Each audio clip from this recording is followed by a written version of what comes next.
right, well, thank you for having me again, and hello to everyone. I'm excited to see you guys today and show you around. We're going to be talking today a little bit about cats and kittens. If you hear some funny noises in the background, it might be my dog. He likes to howl a little bit when I talk, so hopefully he'll stay a little bit quiet for us. I am going to share my screen and talk to you guys a little bit about cats and kittens, and then we're going to go see the cats and kittens that we have here for adoption at Woods Humane Society. We're located in San Luis Obispo and in Atascadero, so we have both locations here in SLO County, and we have cats and kittens at both locations available for adoption. So we will be able to see the ones that are here in SLO today. I'm going to share my screen now, and I think I am going to. Here we go. I don't see it on there, but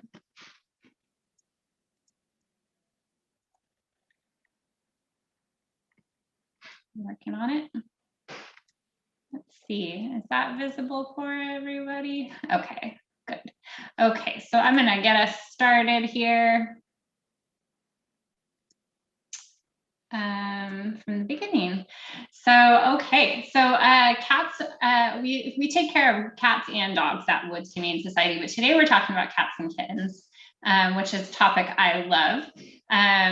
So I thought I would talk a little bit about cats in general before we go through and see the animals that we have available for adoption. The history of cats goes way back. It's pretty interesting. If anyone's a cat lover, I recommend doing some reading about cats and their history. Jamie, yes. Can I just say quickly? I think your screen share is on a Zoom page. Oh, okay. Yeah, it was. Let me try again. It wasn't letting me. There we go. Now I can see it. It wasn't letting me click on. Is it better now? Oh, yes. I see cats. Oh, good. Okay, so you guys missed this maybe. But yes, so the history of cats, they go way back. So their common ancestor goes back 15 million years ago. To before they were domesticated cats, and they were domesticated, which means that they started living with people about 4,000 years ago, which is a lot later than dogs were domesticated. So they're more newly domesticated than dogs are, and we can kind of tell that by their behavior. You know, cats still are pretty independent in their behavior towards us.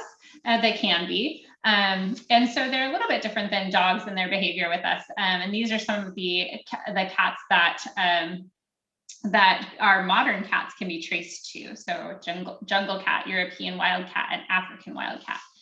And since those days, our cats have been, hopefully you guys can see some of these pictures of these different breeds of kitty cats. There's all different kinds of breeds and colors, and they all fall into two main groups of the short-haired cats and the long-haired cats, and that's usually what we call them here at our shelter if they're available for adoption. We usually don't know much more than that if they're short hair or long hair, and then we can kind of guess by how they look if they're orange tabby. We have some Siamese cats I'll be able to show you guys today, but we usually can't guess too much on the breed, but we just kind of group them into those two categories. Now, obviously, domesticated cat is a lot different than a wild cat, like a tiger, for instance. So there's some big differences between them. And I'll let you guys kind of think to yourself, what are some behaviors that a cat in your house might have, a house cat, that are maybe the same or different than a wild cat. So I'll put some of my ideas up here for you guys to look at. Some things that cats like to do. We know they love to sleep. They often love to be indoors with their people. They meow at us. They talk to us with their meows. They walk right up to us people usually. They're not too afraid of us. They might be a little timid of strangers, but if they know you, they usually will come right up to you. And they will sit on your lap. They might play with some toys in your house with you. They might hide if they're feeling scared. They purr. They love to climb and jump on things. They love eating their bowl of kibble or canned food. They use a litter box usually, a scratching post. Those are some things that they like to do when they're indoor cats. So these are all indoor cat behaviors. And some of those are shared with wild cats. For instance, you know, a wild cat is a pretty good jumper and climber as well. And they do like sleeping as well, but they don't tend to walk right up to us humans, and they don't tend to use a litter box, right? They also don't tend to meow actually in the wild. So meowing is something that has kind of evolved with cats living with people, where they're vocalizing because they hear us vocalizing a lot. So cats in the wild don't tend to meow at each other quite as much in the wild as they do when they're living in our homes. Now, there's another category of cats that are considered wild, and we call them sometimes feral cats or community cats. And these are cats that you might see out in your neighborhood that are not so friendly. They maybe don't come right up to you. They maybe run away and hide right when they see a person, or maybe you don't see them much at all. These are different than what you might say would be a stray cat or a house cat that just happened to get outside. So a feral cat is a wild house cat that hasn't lived with people, and a stray cat is just a cat that maybe got away from its owners. And so there's a big difference between those two. So a stray cat is, as it says on here, is a domesticated cat that has been abandoned or has strayed from its home and become lost. Stray cats were once pets, and they can usually be successfully rescued and placed in homes. So the animals that you guys will see today might have been stray cats that got away from their owners, and we could not find their owners again. But they're not unfriendly to people. They're not wild cats. So the difference is with a wild or a feral cat, they usually have never had any contact with people. They have, or maybe if they did in the past, it's been many years since they have been around people. They're fearful of us people, and they want to stay on their own outdoors. So they're not likely to ever become a lap cat or to live indoors with people. So with these feral cats, we have a different tactic with them than we do with stray cats. With stray cats, we want to get them adopted back into a home. With feral cats, we want to manage them and take care of them, make sure that they're healthy and safe out there, but they don't want to live in a home with people. So it's a little bit different. Either way, whether it's a stray or a feral cat, if they're out on their own outdoors, and if they have not had what's called a spay or a neuter surgery, they are likely to have litters of kittens. And they can actually have multiple litters a year. There's the season of the year that we call kitten season is from April to October. And cats can actually have 2 to 3 litters of kittens per year. And the average litter size is 6 to 8. So that can add up really quickly. And then when you think that kittens can actually start having kittens of their own when they're only 5 months old, you start to imagine, wow, this multiplication can really get out of control, where we're having kittens, all within 1 year. And all of these sweeties deserve a family to take care of them and love them. I'm going to go ahead and skip this video, but it essentially says that same thing, that kittens can be born at a really quick rate, and they can add up very quickly. And we want to stop that by getting our pets spayed and neutered. So all the animals you see at Woods Humane Society today have already been spayed or neutered, which is just a brief surgery that helps them to not have to have litters of kittens again in the future. If you do find litters of kittens, which sometimes happens around here, you might be outside and walking around and see or hear some kittens meowing this time of year. That does tend to happen. What we recommend for people to do is to keep an eye on a few things. How old do they look? And are they injured or sick? And is there a mom with them? Because essentially, if they're really itty bitty, like these newborns and these 1 week and 2 week old kittens, the best thing possible is for them to stay with their mom. And that's their best chance of surviving. Sometimes you don't see the mom with the kitten. And that might be because the mom left to go find some food and come back. Or maybe she got scared because she heard some people and she left, and hopefully she'll come back. So the idea is to keep an eye out for several hours and see if the mom comes back to take care of the kittens. And if the kittens look otherwise healthy and not injured, then that's their best bet. If they do look sick or injured, or if their mom doesn't come back, then the thing to do might be to consider contacting a shelter that can take care of them, or taking care of them yourself to foster them until they're old enough to find a home.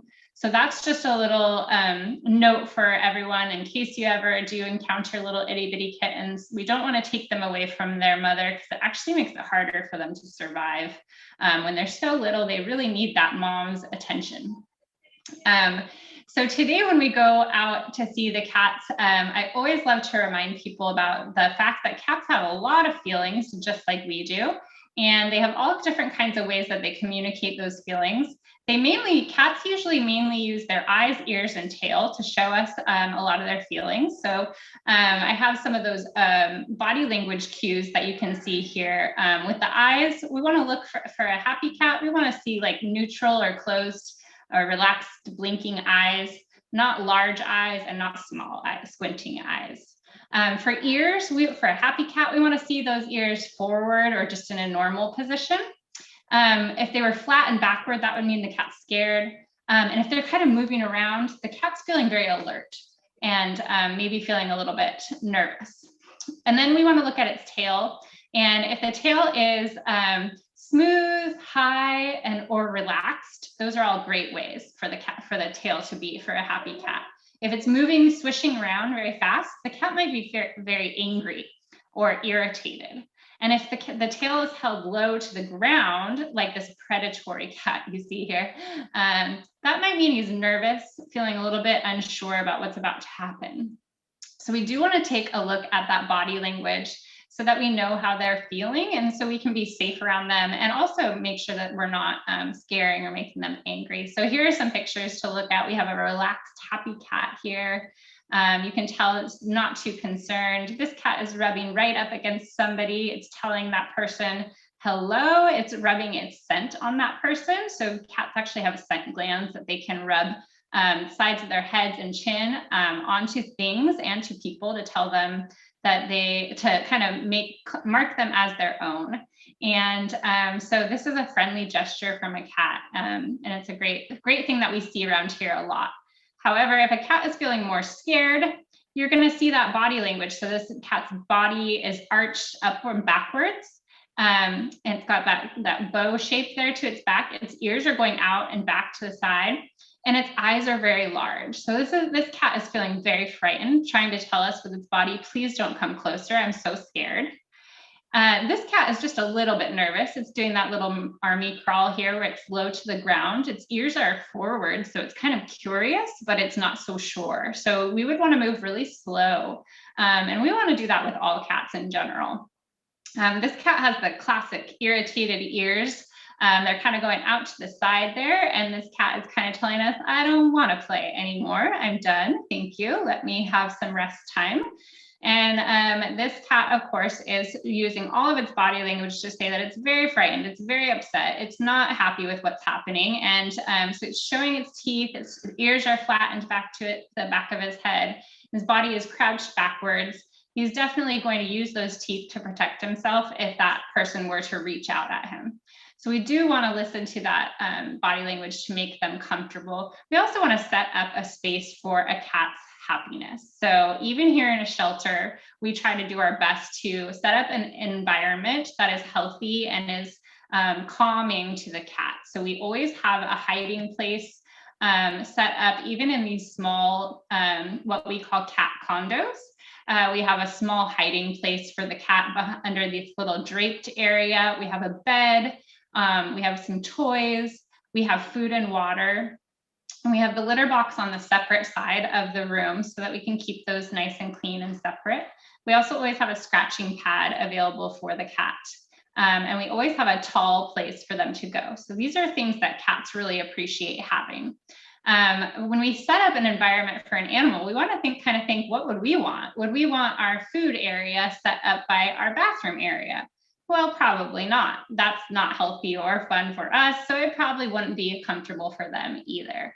So we kind of think about those things. Animals are very similar to us and they have very common feelings and preferences. So we want to think about their comfort while they're staying here. So even like I said, in a small environment, these are kind of temporary housing for a cat after it's had surgery or if it's feeling sick. Even in that instance, we set it up as comfortably as possible for them.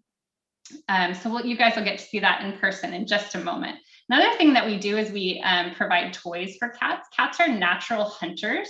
So if you go back to that tiger or that long ago wild cat that they're related to, they are hunters that lived in the wild. And so they still have those natural tendencies to want to chase and hunt things.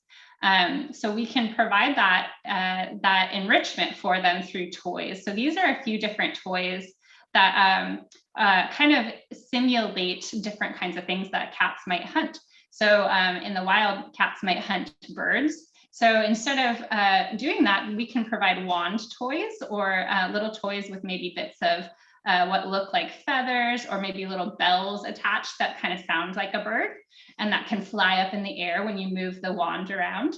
Bug toys would be things like balls or things with little tassels and like little leg looking things on them, make things that make a little crinkling sound. They kind of simulate like a grasshopper or a cricket that they might hear in the wild. And the stuffed toys here are simulating our, the critters that they might chase in the wild. So things like gophers and things like that they would naturally hunt. And we can provide that stimulation for them in the house with these little toys. My cat loves toys like this. So I'm constantly inventing new toys for her to give her everything she wants.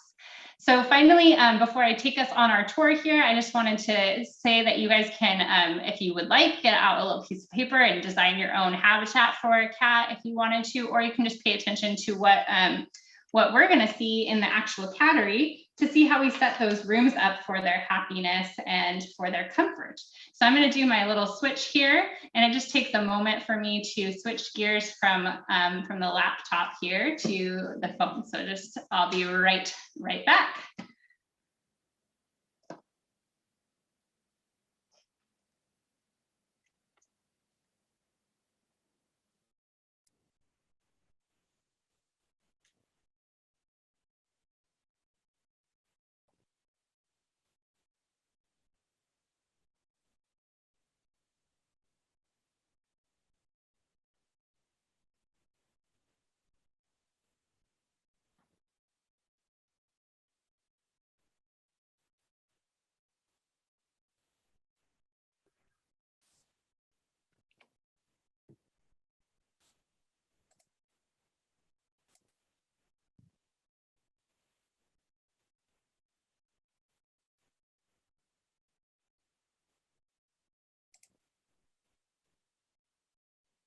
Oh, wait.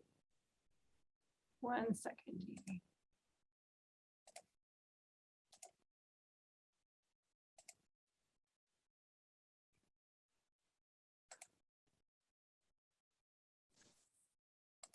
Okay. Hopefully I didn't take too long there. I'm gonna sneak out here and we'll go see the Catery. We are having a very busy day here, so I'll do my best to work around all the folks that are here to adopt and get you in to see some of the kitty cats. So we have a number of new cats available for adoption. So if you came last week, you might see some new ones here today.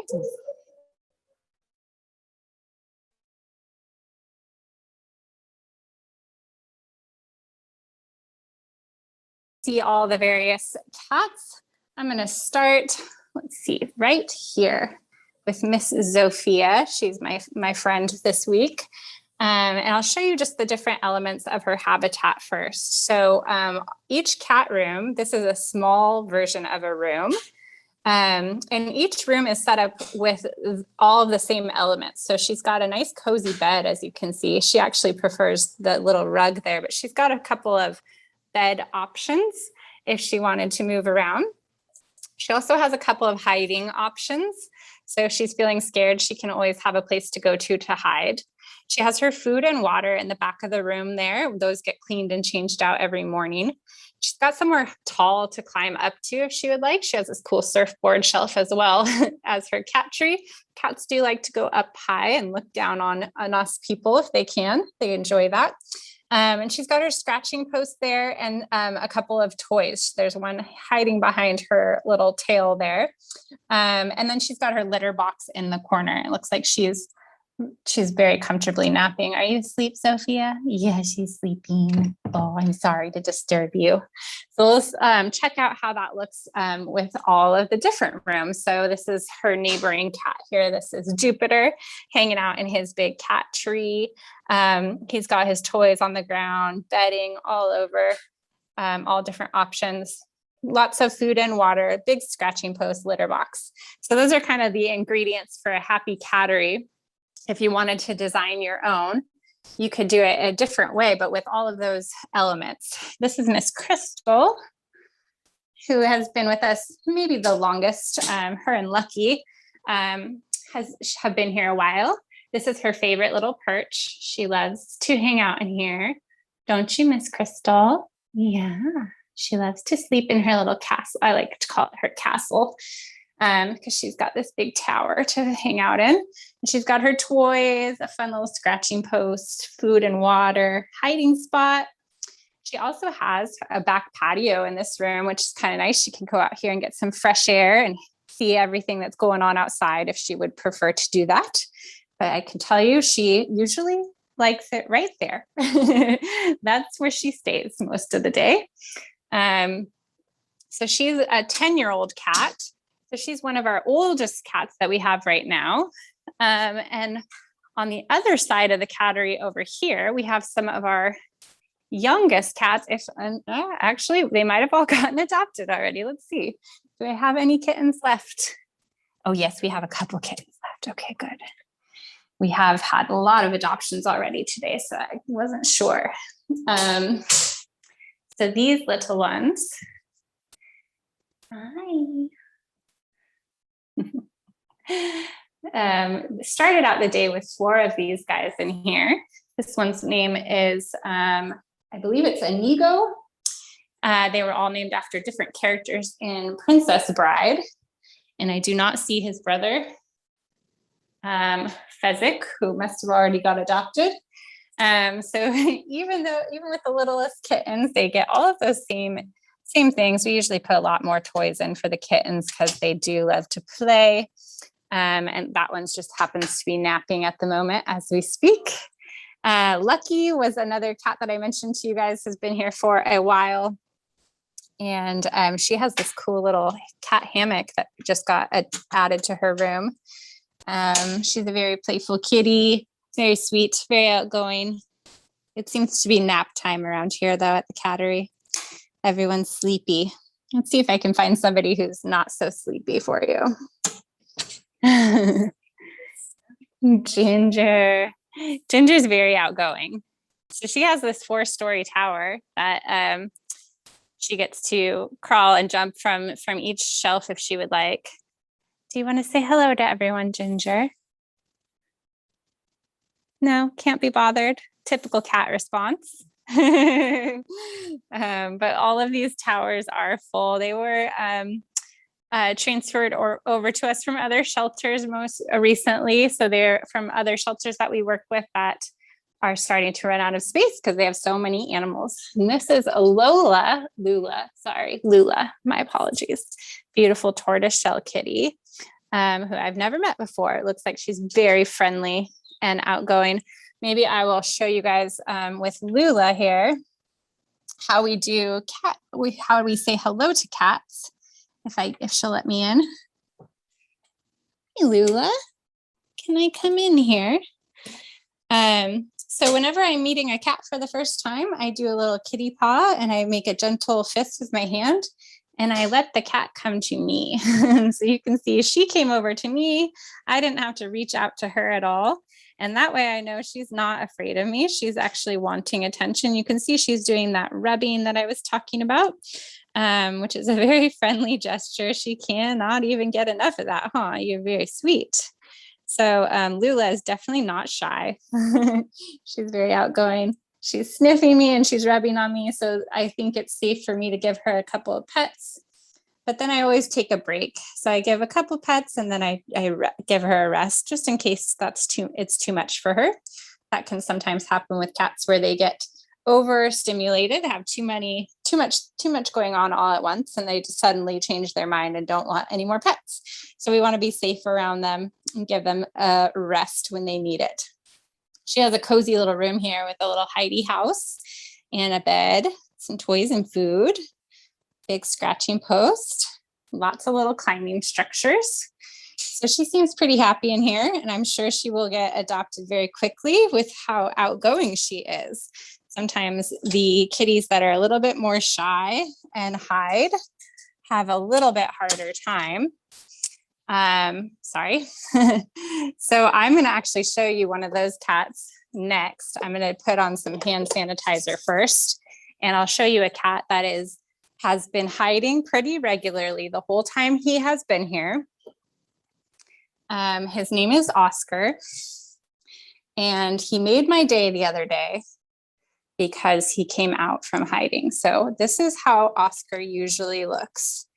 I'm sure you can't really see him, but he's in that house there, and he hides underneath his bed. And oh, look at this. Hi, buddy. Do you want to come out?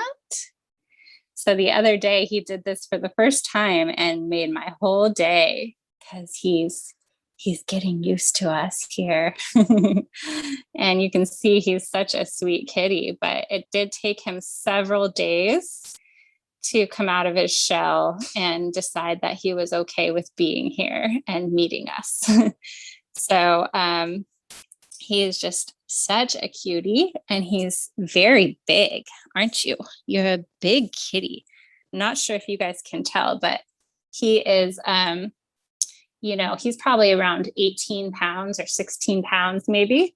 He's a big kitty and just very gentle and sweet. He's rubbing all over things.